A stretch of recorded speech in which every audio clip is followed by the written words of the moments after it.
Welcome to Mr. U's Reviews. Today I'm going to be talking about my top 10 favorite films of 2019.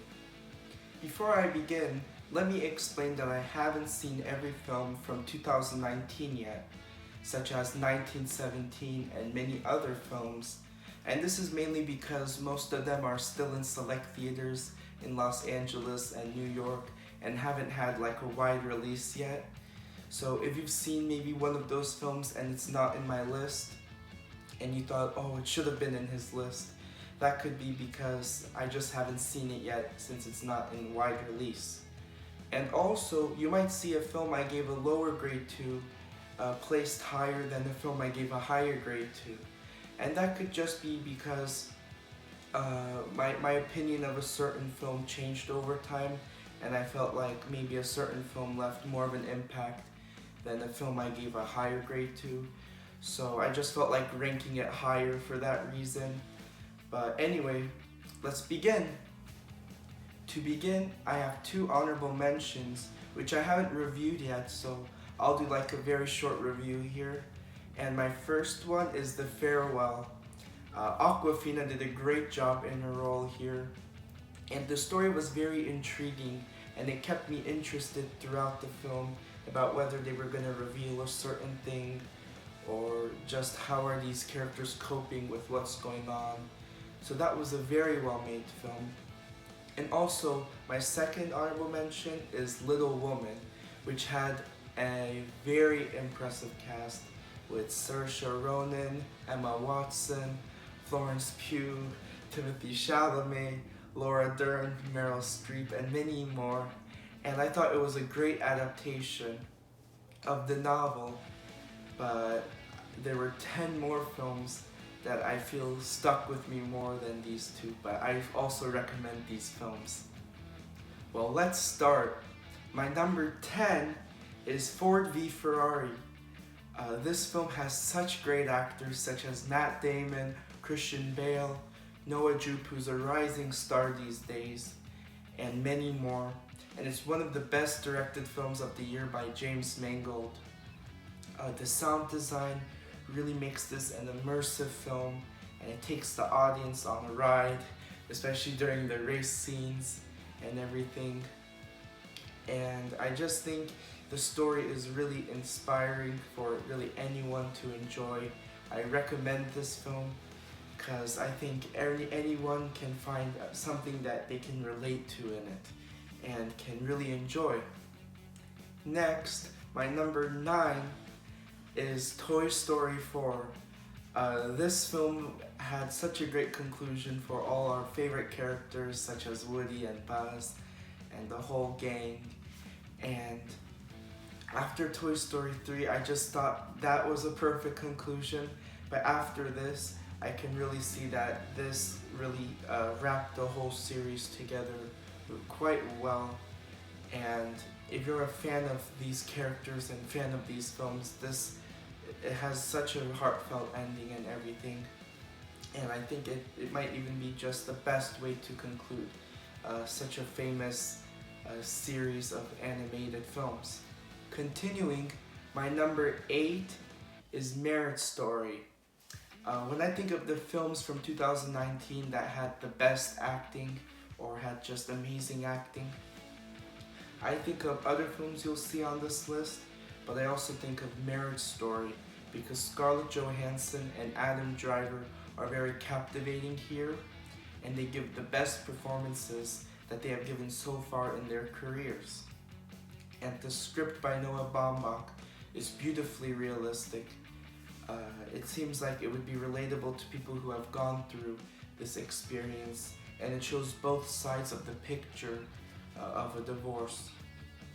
And I just love how it delves deep into this subject, and as the characters bring in lawyers and how that affects their experiences. And in that sense, it stuck with me because, as I say again, it just delves deep into something that lots of people have gone through in their lives. Now, my number 7 is Uncut Gems. Adam Sandler is really good in this film. I think some of the best I've seen from him, really. He is really great in dramatic roles, and this film was perfect for him. He really pulled the role of Howard Ratner off, and I think the character of Howard Ratner is one of the most interesting because of his baffling decisions on trying to win big when he has problems with money that he needs to give other people their money back. Like, if he has enough money to pay these people who have been coming and begging to him to pay them back, and they are very serious about it, he still doesn't give it. He wants to win big for some reason. And he was just such an interesting character, written by the Safdie brothers and Ronald Bronstein. And the whole cast, the rest of the cast, such as Idina Menzel, Kevin Garnett, Julia Fox, it's just a mixture of people who have lots of acting experience and people who are just new but still give great performances.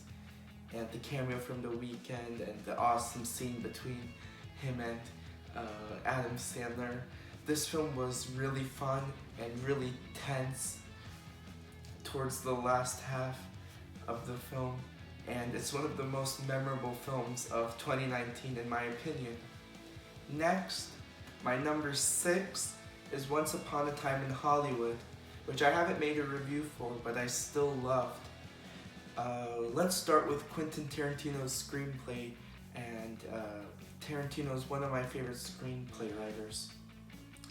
Over here, he creates characters that are very funny at times, but you really feel for them because one of the characters, Rick Dalton, played by Leonardo DiCaprio, and he adds to this kind of aspect of the film where you really feel for him, is just how the Hollywood around him is changing, and he is slowly falling out of fame, and he's trying to find the role that he can shine in, and you just want him to succeed in finding a great role so he can become famous again.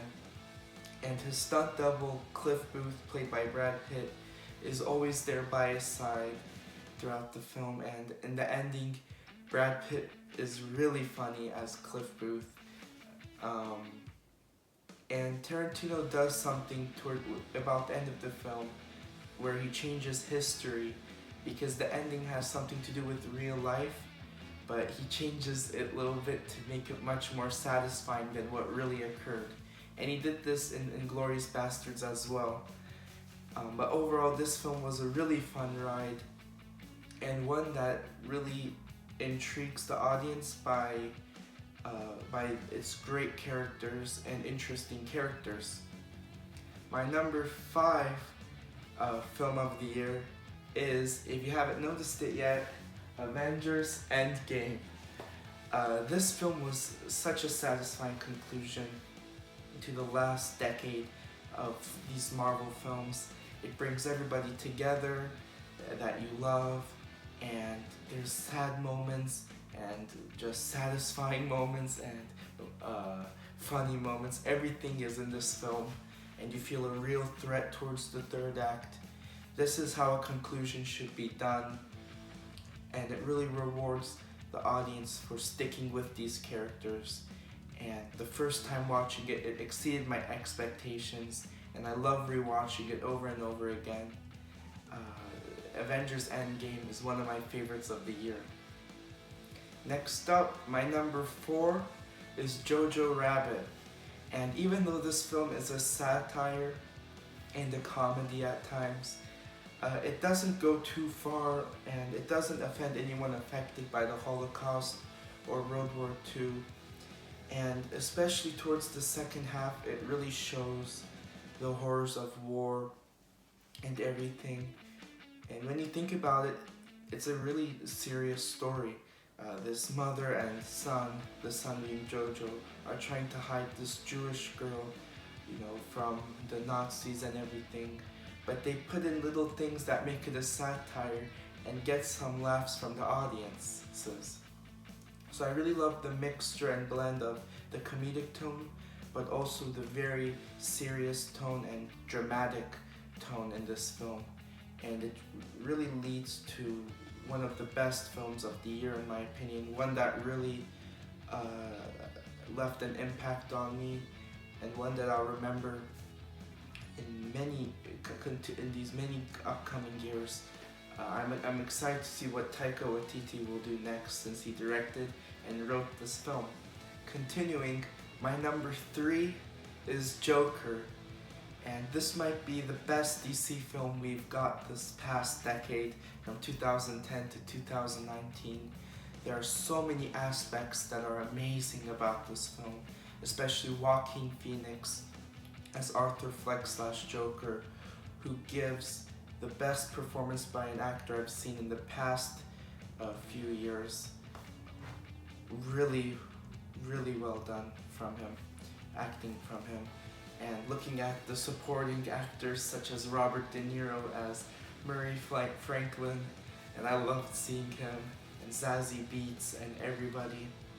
And the directing by Todd Phillips, and the screenplay, which is very complex and talks about real world issues in a film that's really a comic book film, but is really a really magnificent drama in hiding. This film really stays with the audience long after they see the film. It stayed with me long after I saw the film, and it's a phenomenal film. I love Joker, and it's one of the best comic book films I've seen, and one of the best films I saw last year. My second favorite film of the year is Parasite, and it's one of my favorite foreign films I've ever seen. Talking about how it's masterfully directed and shot, you could use many of the shots in this film as paintings. It's really a work of art. And the screenplay, which starts as a satire in the beginning and slowly adds lots of tension, since you care for these characters, specifically the poor family, as they are implementing themselves to the richer family. And all the actors do a great job playing their roles, and it just has a lot to say about social issues of today and everything. This film is one of the best, and I recommend that everybody should see it. Just wow, I really love this film. Well, here we go. My favorite film of 2019 is The Irishman. I love everything about this film. Talking about the acting from Robert De Niro, Al Pacino, Joe Pesci. They are extraordinary in this film, and the best they have been in the past few decades even. Just wonderful acting from them. And the directing by Martin Scorsese, who creates masterpiece after masterpiece. And here's another masterpiece in this filmography. And the cinematography is just beautiful to look at as well. All the different colors in certain scenes. And the screenplay by Steven Zalian. There's many things I love here.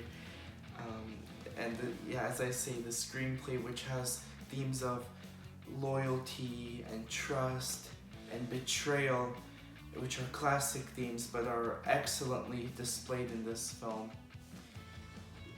I wish all films could be like The Irishman. This is not only my favorite film of 2019, but one of my favorites of the past decade. The Irishman is a masterpiece. I love it. Well, there you go.